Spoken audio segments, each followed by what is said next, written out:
ಒಂದು 3,000 5,000 ಜನವರೆಗೂ ಮಾತಾಡಿದ್ದೀನಿ. ಬಟ್ ಇಲ್ಲಿ ಒಂದೊಂದು ಕ್ಯಾಮ್ರಾ ಎಷ್ಟೋ ಜನನ ರೆಪ್ರೆಸೆಂಟ್ ಮಾಡುತ್ತೆ. ಮುಹೂರ್ತದಲ್ಲೂ ಹೇಳಿದ್ದೆ ಮೀಮ್ ಆಗ್ಬಿಟ್ರೆ ಅಂತ ಈಗಲೇ ಹೇಳಿ.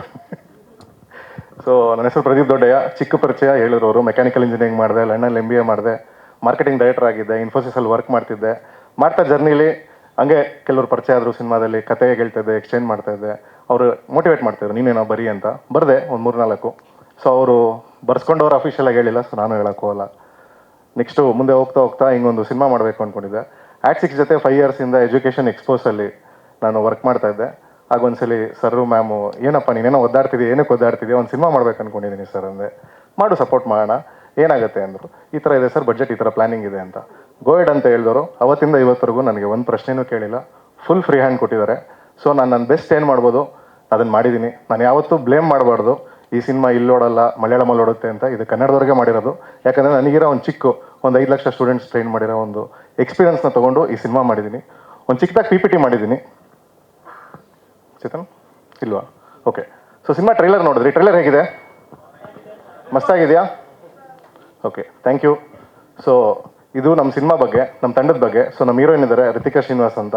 ನಾನು ಜೂನಿಯರ್ ಅವ್ರಿಗೆ. ಅವ್ರು ಜಾಸ್ತಿ ಸಿನಿಮಾಸ್ ಮಾಡಿದ್ದಾರೆ, ಸಿನಿಮಾದಲ್ಲಿ ಜೂನಿಯರು.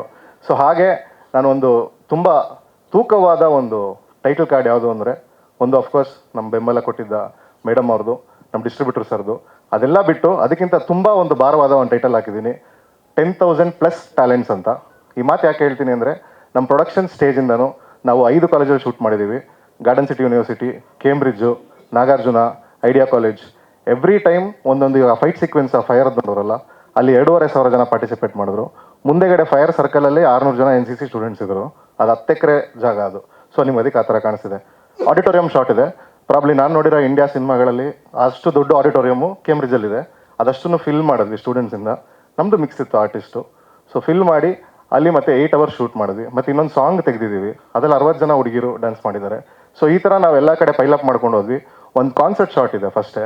ನೀವು ಆ ಕ್ರೌಡ್ ನೋಡಿದ್ರೆ ಅದು ಗಾರ್ಡನ್ ಸಿಟಿ ಯೂನಿವರ್ಸಿಟಿದು. ಅಲ್ಲಿ 7,000 ಜನ ಇದ್ದಾರೆ. ಸೊ ನಾವು ಅವ್ರ ಮಧ್ಯೆ ಹೋಗಿ, ಈ ಥರ ಅದೃಷ್ಟ ಎಲ್ಲರಿಗೂ ಸಿಗಲ್ಲ. ಮ್ಯಾಮ್ ಮೊನ್ನೆ ಹೇಳ್ತಾ ಇದ್ರು, ನಾನು 2 ವಾರ್ಡ್ ನೋಡಿದೆ ಪ್ರದೀಪ್. ಒಂದು ಹುಟ್ಟಿದರೆ ಕನ್ನಡನಲ್ಲಿ ಹುಟ್ಟಬೇಕು, ಯಾಕಂದರೆ ಅದು ಜನರ ಮಧ್ಯೆ ಶೂಟ್ ಮಾಡಿರೋದು. ಮತ್ತು ಅಪ್ಪು ಸರ್ದು ಅಭಿಮಾನಿಗಳೇ ನಮ್ಮ ಮನೆ ದೇವರು. ಅದು ಬಿಟ್ಟರೆ ನಿಂಗೆ ಅದೃಷ್ಟ ಬಂದಿದೆ ಅಂತ ಹೇಳಿದ್ರು. ಸೊ ಥ್ಯಾಂಕ್ ಯು ಮ್ಯಾಮ್, ಒಳ್ಳೆ ಅಬ್ಸರ್ವೇಷನ್ ಅದು. ತುಂಬ ಕಾನ್ಷಿಯಸ್ ಆಗಿ ಮಾಡಿದ್ದೀನಿ. ಏನಾಗುತ್ತೆ, ನಾನು ರೈಟಿಂಗಲ್ಲಿದ್ದಾಗ ಯಾವಾಗಲೂ ಒಂದು ಕಾನ್ಫ್ಲಿಕ್ಟ್ ಆಗ್ತಾ ಇರುತ್ತೆ. ನಾವೇನೋ ಅನ್ಕೊಂಡ್ಬಿಡ್ತೀವಿ, ಎಕ್ಸೈಟ್ ಆಗಿಬಿಡ್ತೀವಿ, ಚೆನ್ನಾಗಿದೆ ಅನ್ಕೊತೀವಿ, ಶೂಟ್ ಮಾಡಿದಾಗ ಬೋರ್ ಆಗುತ್ತೆ, ಎಡಿಟಿಂಗಲ್ಲಿ ಕಟ್ ಆಗುತ್ತೆ. ಸೊ ಈ ಥರ ತುಂಬ ನಡೀತಾ ಇರುತ್ತೆ.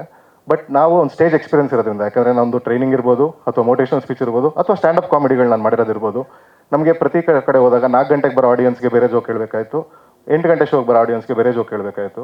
ಇದೊಂದು ಸ್ಟ್ರಾಂಗ್ ಎಕ್ಸ್ಪೀರಿಯನ್ಸು ನನಗೆ ವರ್ಕ್ ಆಯಿತು. ನನ್ನ ಇಡೀ ಕರಿಯರಲ್ಲಿ ನನಗೆಲ್ಲ ಏಜ್ ಗ್ರೂಪ್ಸ್ವರೆಗೂ ವರ್ಕ್ ಆಗೋ ಹ್ಯೂಮರ್ ಏನೇನಿತ್ತು ಅದೆಲ್ಲ ತೊಗೊಂಬಂದು ಇಂಟಗ್ರೇಟ್ ಮಾಡಿದ್ದೆ. ಅಚ್ಯುತ್ ಸರ್ದು ಈಗೋ ವಿಡಿಯೋ ನಾನೇ ಸ್ವಂತ ಟಿಕ್ಟಾಕಲ್ಲಿ ಪೋಸ್ಟ್ ಮಾಡಿದ್ದೆ ಒಂದ್ಸಲಿ. ಅದಕ್ಕೆ ಮುಂಚೆ MBA ಇದ್ದಾಗ ಯೂಟ್ಯೂಬಲ್ಲಿ ಪೋಸ್ಟ್ ಮಾಡಿದ್ದೆ. ಅದು ಆಲ್ಮೋಸ್ಟು ಅವತ್ತಿಗೆ 1 ಅವರ್ಗೆ 30 ಲಕ್ಷ 40 ಲಕ್ಷ ಎಲ್ಲ ಹೋಗ್ತಾ ಇತ್ತು ಶೇರ್ಸು, ವ್ಯೂಸ್ ಸಾರಿ. ಅದಾದಮೇಲೆ ಆ ಕಂಟೆಂಟ್ ಚೆನ್ನಾಗಿದೆ, ಸಿನಿಮಾಲಿ ಉಪಯೋಗಿಸೋಣ ಅಂತ ಅಚ್ಯುತ್ ಸರ್ದು ಹಾಕಿದ್ವಿ.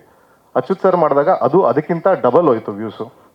ಅದಾದಮೇಲೆ ಅದನ್ನು ರೀಸೆಂಟಾಗಿ ಬಿಗ್ ಬಾಸ್ ಕಾರ್ಯಕ್ರಮದಲ್ಲಿ ಸುದೀಪ್ ಸರ್ ಹೇಳಿದ್ರು, ಅವ್ರಿಗೊಂದು ಥ್ಯಾಂಕ್ ಯು ಹಾಕೋದಾಗ ಅದು ಮತ್ತೆ 60 ಲಕ್ಷ ಹೋಯಿತು. ಸೊ ಇದೇನಾಗುತ್ತೆ, ಒಂದು ಕಂಟೆಂಟ್ ಜಡ್ಜ್ಮೆಂಟ್ ಅಂತ ಏನು ಕರಿತೀವಿ. ಓಕೆ, ಇದು ವರ್ಕ್ ಆಗ್ತಿದೆ, ಇದು ಎಲ್ಲರಿಗೂ ವರ್ಕ್ ಆಗುತ್ತೆ ಅನ್ನೋ ಥರದೇ 80% ಆಫ್ ದ ಸಿನಿಮಾ ನಾನು ಇಷ್ಟು ವರ್ಷ ನಾನು ಕೆಲಸ ಮಾಡಿದ್ರಲ್ಲಿ, ಸ್ಟೇಜ್ ಶೋಸಲ್ಲಿ, ಫೀಲ್ಡ್ ಎಕ್ಸ್ಪೀರಿಯನ್ಸಲ್ಲಿ ಕಲೆಕ್ಟ್ ಮಾಡಿಕೊಂಡು ಅದನ್ನು ಕಲೆಕ್ಟಿವ್ ಆಗಿ ಮಾಡಿದ್ವಿ. ಸೊ ನಾನು ಒಬ್ಬನೇ ಮಾಡಲಿಲ್ಲ, ಯಾಕಂದರೆ ಮೊದಲನೇ ಸಿನಿಮಾ ಕೋಟ್ಯಾಂತರ ರೂಪಾಯಿ ಪ್ರೊಡಕ್ಷನ್ ಇನ್ವಾಲ್ವ್ ಆಗುತ್ತೆ. ಸೊ ಎಲ್ಲರದ್ದು ಅಡ್ವೈಸ್ ತೊಗೊಂಡು ಮಾಡ್ತಾ ಹೋದೆ. ಸೊ ನನ್ನ ಜೊತೆ ಬಂದಿರೋರು ಯಾರು ಪ್ರಾಬ್ಲಿ ನನ್ನ ಜೊತೆ ಇನ್ನೊಂದು ಸಿನಿಮಾ ಮಾಡಲ್ಲ. ಯಾಕಂದರೆ ಮಿರಾಕಲ್ ಅಂದರೆ ಈ ಥರ ಒಂದು ಸ್ಕೇಲ್ ಸಿನಿಮಾನ ನಾವು 19 ಡೇಸಲ್ಲಿ ಎಕ್ಸಿಕ್ಯೂಟ್ ಮಾಡಿದ್ದೀವಿ. ಸೊ ಅದೇ ಒಂದು ಮಾಸ್ಟರ್ ಕ್ಲಾಸ್ ಥರ ಬಿಡೋಣ ಅಂತ ನಮ್ಮ ಎಡಿಟರ್ ಉಮೇಶ್ ಸಜೆಸ್ಟ್ ಮಾಡ್ತಾ ಇರ್ತಾರೆ. ಅವ್ರ ವೈಫು ಇವಾಗ ಸಿನಿಮಾ ಮುಗಿದ ಮೇಲೆ ಸ್ಮೈಲ್ ಮಾಡ್ತಾ ಇದ್ದಾರೆ, ಯಾಕಂದರೆ ಅವ್ರ ಮನೆಗೆ ಹೋಗ್ತಾ ಇರಲಿಲ್ಲ. So thank you Umesh. ಯಾಕಂದರೆ ನಮ್ಮ ಥರ ಸಿನಿಮಾಗಳು ಎಡಿಟ್ ಮಾಡೋದು ಅಷ್ಟು ಈಸಿ ಅಲ್ಲ. ಯಾಕಂದರೆ ಎಲ್ಲರೂ ಹೇಳ್ತಾರೆ ಒನ್ ಟೇಕು ಅಂತ.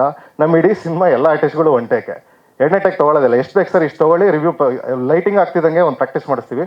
ಇಡೀ ಸರ್ ಓಕೆ ಇದು ಸೆಟ್ ಇಂಟೆನ್ಸಿಟಿ. ಸೊ ಯಾಕಂದರೆ ಅವ್ರಿಗೆ ನ್ಯಾಚುರಲ್ ಆಗಿ ಹೇಗೆ ಮಾಡ್ಬೋದು ಆ ಥರ ಬಿಟ್ಕೊಂಡ್ಬಂದಿದ್ದರಿಂದ ಸೊ ಅದು ಮಾಡಿದ್ದೀವಿ.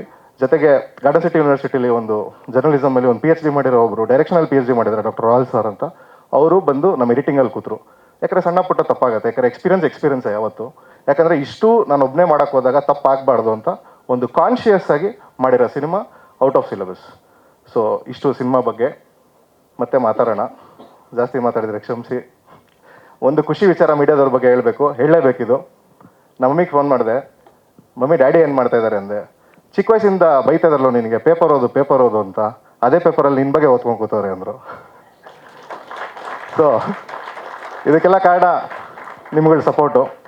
ಸೊ ತುಂಬ ಥ್ಯಾಂಕ್ಸ್, ಸಪೋರ್ಟ್ ಮಾಡ್ತಾಯಿರಿ. ತುಂಬ ಕಾನ್ಷಿಯಸ್ ಆಗಿ ಮಾಡಿದ್ದೀನಿ, ತಪ್ಪಿದ್ರೆ ತಿದ್ದಿ. ಸುಮಾರು ಜನ ಮೀಡಿಯಾ ಫ್ರೆಂಡ್ಸ್ ಇದ್ದಾರೆ, ಯಾಕಂದರೆ ನಮ್ಮದು ಆ್ಯಡ್ ಏಜೆನ್ಸಿ ಅದರಿಂದ ನೆಟ್ವರ್ಕ್ ಚೆನ್ನಾಗಿದೆ ನಮಗೆ. ಸೊ ಮಾತಾಡಿದಾಗೆಲ್ಲ ಫೀಡ್ಬ್ಯಾಕ್ಸ್ ಕೊಟ್ಟಿದ್ದೀರಾ, ಪ್ರತಿಯೊಂದು ಫೀಡ್ಬ್ಯಾಕು ತೊಗೊಂಡಿದ್ದೀನಿ. ಸೊ ನೀವೆಲ್ಲ ಇಲ್ಲಿ ಬಂದಿದ್ದಕ್ಕೆ ಧನ್ಯವಾದ.